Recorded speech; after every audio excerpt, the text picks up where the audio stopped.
I'm going to do something now, which I think I might cautiously suggest is one of the reasons why you listen to this program. And I'm not sure you'll hear it or find it anywhere else. I'm going to talk to you a bit about a bloke called John Hayes, who is reportedly Suella Braverman's mentor. And he's very much on the right wing of the Conservative Party. He is the bloke to whom Suella Braverman was leaking sensitive documents when she was found to have broken the ministerial code, something which I believe she subsequently lied about. I tell the story in some detail in my new book, How They Broke Britain. But that's by the by. It's just an indication of, well, A, how stupid she is, because one of the people that she sent the sensitive documents to, she did so in error. That's how the story came out. She thought she was sending the documents to him, this John Hayes character, and his wife, who I think works for him. But she accidentally sent it to someone else, and it was they who brought the clear breach of the ministerial code to the attention of the chief whip. Of course, it was a breach so egregious that she was compelled to resign. But Rishi Sunak reinstated her just a few days later. So this is Suella Braverman's mentor, and it's not the word that I would use. And this is a story from 3 years ago when he was called out by Jewish and anti-racism groups for indulging in what is an anti-Semitic conspiracy theory. Now, he's not unique in using the phrase cultural Marxism or cultural Marxist dogma. Paul Dacre, the editor-in-chief of the Daily Mail, has been deploying it in his newspapers and indeed in speeches for many, many years, as many, I think, as 20, something else that I cover in my new book, How They Broke Britain. And these are people who are currently combining to condemn anybody minded to protest against the continuing bombardment of Gaza. They profess, of course, to be friends of Israel. That article I referred to earlier by Hugo Rifkind in the Times today, talking about the dangers of allying with the illiberal right, contains this phrase, which is very relevant. People have the right to march against falling bombs, no matter who is dropping them. And I cannot suppress my horror at the idea of the Jewish community being used as a pretext for taking this right away.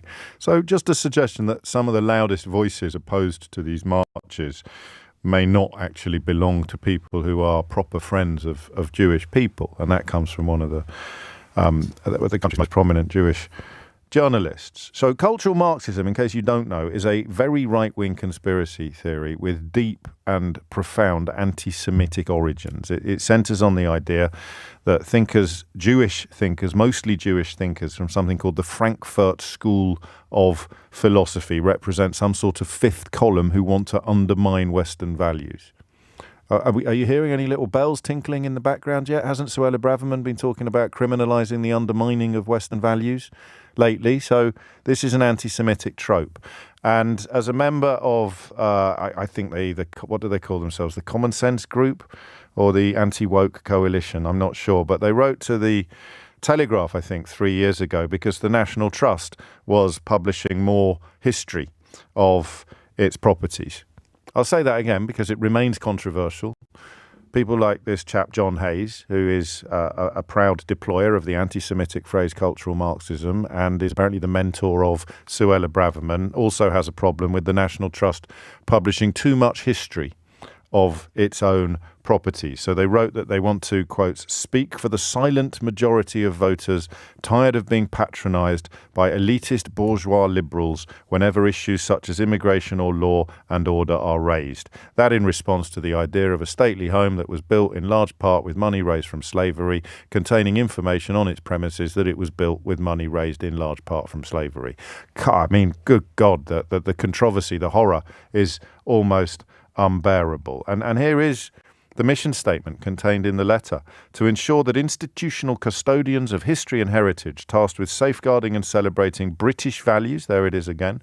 We'll have a conversation later this week about what the difference is between British values and French values or German values or Swedish values or whatever values, whatever country you may hail from. What are peculiarly British values? Because people like this, Suella Braverman's mentor, are convinced that they exist, and they add, are not coloured by cultural Marxist dogma. Interesting choice of word there, isn't it? The group's mission is to ensure that institutional custodians of history and heritage are not coloured by cultural Marxist dogma, which they claim is colloquially known as the woke agenda. So there it is. Now, over to Dr. Edie Friedman, who's the Executive Director of the Jewish Council for Racial Equality.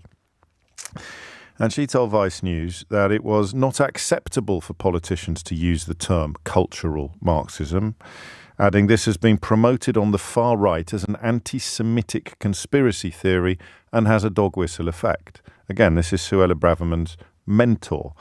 She adds, no political party should be making use of tropes which reinforce racist, Islamophobic or anti-Semitic sentiments to support particular arguments and policies. Politicians have a responsibility to use language in such a way as to bring people together rather than exacerbate divisions. David Lawrence from Hope Not Hate, the anti-extremism research group, added, cultural Marxism is a conspiracy theory inflected with anti-Semitism and is commonly employed by the far right.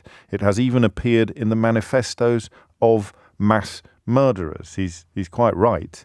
And this wasn't the first time that John Hayes, who was the lead signatory of that Telegraph letter, deployed the phrase. He wrote in the Daily Express that same year, and I quote, for such cultural Marxists, identity must always be defined by a sense of grievance.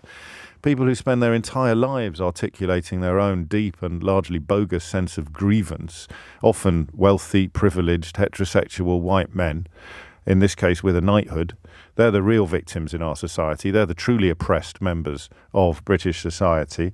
On this occasion, he was attacking a museum for wanting to provide more history of the exhibits contained within the museum. So I think it's important to recognise that these are not necessarily people who have been completely open and transparent with you. When Suella Braverman claims that the marchers are hate marchers, and her mentor routinely deploys the phrase cultural Marxism, it leaves certainly a certain amount of room for confusion. And funnily enough, when she was a backbench MP, guess who used the phrase cultural Marxism at an event about Brexit organised by the Eurosceptic headbangers, the Bruges Group? Any thoughts on that? Guess who used the anti-Semitic phrase cultural Marxism when speaking to fellow headbangers at the Bruges Group in about 2019? Yeah, Suella Braverman. But it was only the Board of Deputies of British Jews who called on her to clarify her remarks and called for her not to use the phrase again. It's not, of course, the only time that Suella Braverman has been asked to moderate her language or clarify her remarks. A woman called Joan Salter did so last year at a constituency meeting in Fareham, where Suella Braverman remains the MP. And Joan Salter is, well, she's a Jewish Holocaust survivor. And she asked the Home Secretary to stop using language that remind her, Joan Salter, of the language used by the Nazis that killed her family in the 1930s. Suella Braverman's response was to say no. I will not change the language that I use. I will not moderate the vocabulary I deploy, despite the fact that it reminds you, a Jewish Holocaust survivor, of the language that the Nazis who murdered your family were using in the 1930s. 2018, Jewish organisations called for the Conservative Party to investigate after a bizarre propaganda booklet making reference again to cultural Marxism was distributed at the party's annual conference. It did something that is more common, perhaps, than the kind of rhetoric we're seeing this week. It married Islamophobia with anti-Semitism in reference to something called the Great Replacement Theory, which was available at fringe meetings held by, wait for it, the Eurosceptic pro-Brexit think tank, quotes, the Bruges Group. So, I mean, it could be a complete coincidence, and it could be the case that despite deploying anti-Semitic tropes publicly on several occasions in the past, both Suella Braverman and her mentor have repented of such. Perhaps she will even offer a retrospective apology to the Jewish Holocaust survivor Joan Salter for continuing to deploy language that the Jewish Holocaust survivor Joan Salter found reminiscent of the language deployed by the Nazis who murdered their parents. But when Suella Braverman comes forward and talks about the people marching in the hope of seeing a cessation of the bombardment of Palestinian civilians as hate-filled or hate marches, you I would suggest, have to wonder what precisely she's doing and who precisely she is appealing to. And that is just one bloke on the radio providing you with information that is publicly available but not very widely reported, given that much of the newspaper market is dominated by people who are probably very comfortable with Suella Braverman's peculiarly toxic brand of ignorant provocation, up to and including the Daily Mail, which remains an unreliable news source, according to Wikipedia's own internal judgments. And that's the state of the nation. That's the backdrop to the horrors that are unfolding at the moment. That's the context for the attempts by a Home Secretary historically charged with keeping the peace and promoting harmony amongst the people of these islands, deliberately and transparently trying to foment violence, division and hatred. Because when Suella Braverman calls it a hate march, she is blowing a whistle, a dog whistle perhaps, but I'm not so sure that the shrill tone is actually inaudible to all but her fellow travellers. She is blowing a whistle designed to muster a response. And as one caller has already told us, in the Islamophobic football hooligan community, they know exactly what form they want that response to take. And I'm fairly persuaded that Suella Braverman does too. Why else call it a hate march? You can say there are hateful people on a peaceful march. You can say there are disgusting people on a peaceful march. You can say that we have seen evidence of at least 2 supporters of a terrorist atrocity upon an otherwise peaceful march featuring 100,000 people. But if you call it a hate march, you're making a call to arms. If you're too stupid to understand that that's a possibility, that counts as a valid defence. But not after it's been pointed out to you. You call it a hate march, you're making it a call to arms. And if you marry it to some of the newspaper coverage that is being published at the moment in this country, people who feel or profess to feel a deep reverence for the poppy as a commemoration of our war dead, they are being told that the people on that march hate them, hate you, hate the poppy. That's the message, both subliminal and explicit, and that's what the Home Secretary is doing. And that's why we should all perhaps be very, very concerned that the highest, one of the 4 highest officers of state traditionally dedicated to domestic harmony and peace appears to be embarked upon provocation and rhetorical pyromania.